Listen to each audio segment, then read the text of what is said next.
Applause versus assets. Why validation is keeping you broke.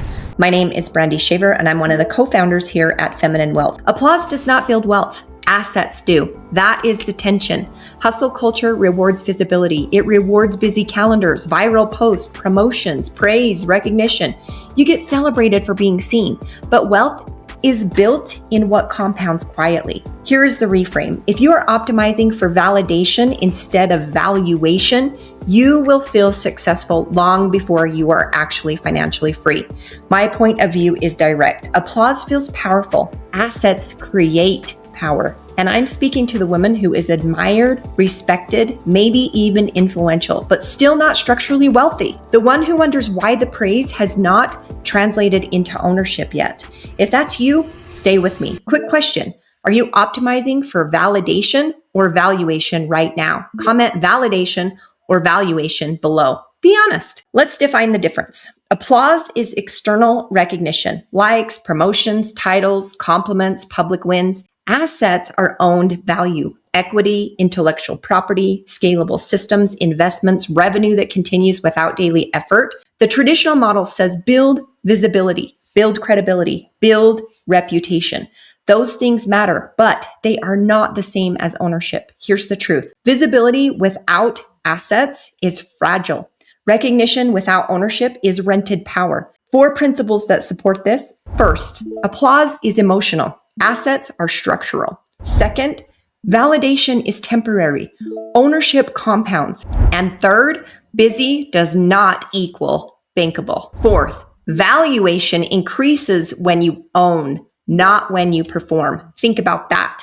Which one have you been chasing more, applause or assets? Comment below. Awareness shifts direction.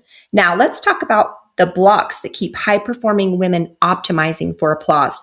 Block 1 is social proof addiction. The internal dialogue says, if more people see me, I will eventually monetize. It shows up as chasing engagement metrics, posting constantly, measuring worth by reach. Here's the reframe. Attention is an asset only when it converts into ownership or leverage. You're not wrong for wanting visibility, but visibility must serve structure. Block 2 is title attachment. The voice says, my position defines my success.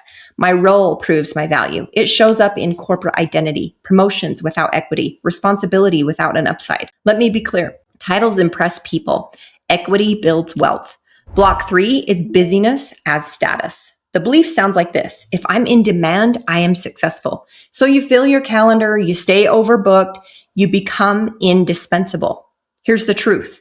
Indispensable employees rarely become financially independent owners. Think about that. Block 4 is fear of long-term building. Applause is immediate. Assets take time. The internal dialogue says, I need quick results. I cannot wait years.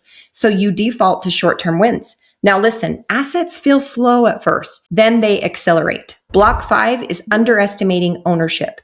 You may believe ownership is for other people, investors, founders, people with more capital, but here's the truth. Ownership starts small. A digital product, a partnership, an equity stake, revenue share agreement. You are capable of ownership. You just may not have prioritized it yet. Reflection moment. Where in your life are you choosing applause over assets? And be specific. Okay, now let me give you a structure. I call this the 5 pillars of asset-based wealth.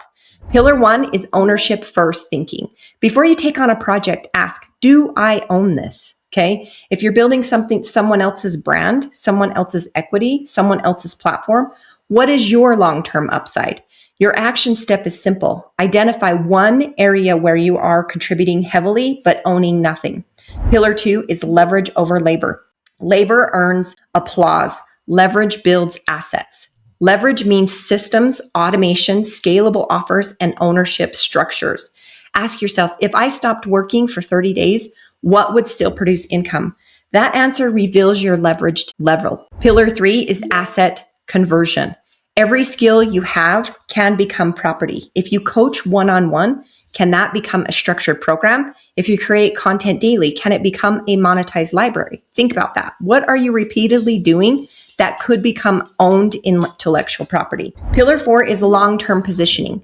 Assets require patience. This means prioritizing equity over quick cash, High value over high volume, depth over noise. Your instruction is to choose one long-term build this year and protect it from distraction.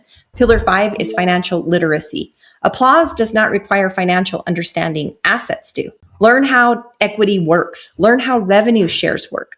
Learn how valuation works. And let me be clear, wealth is not accidental. It's designed. Let's get practical. First, practice. Applause, audit. At the end of each week, review what you celebrated. Was it engagement, praise, a busy schedule? Now ask, did any of this increase my ownership? For example, a viral post is applause. A product created from that post is an asset. Second, practice. 1 asset hour per day. Dedicate 1 focused hour to building something that you own. A digital offer, a scalable framework, an investment strategy, a partnership proposal. Protect that hour. Third, practice. Convert instead of create. Instead of constantly producing new content for attention, convert existing works into assets. Turn your best content into a paid guide. Turn a live training into a course. Small conversions compound. Fourth, practice. Monthly ownership review. Ask yourself monthly, what percentage of my income comes from owned assets versus earned effort? If the number is low, that is your growth edge, okay?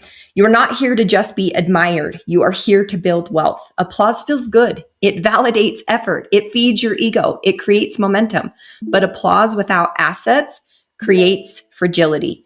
Assets create stability, control, and freedom. Imagine building something that appreciates, something that pays you beyond your presence, something that increases in value while you sleep.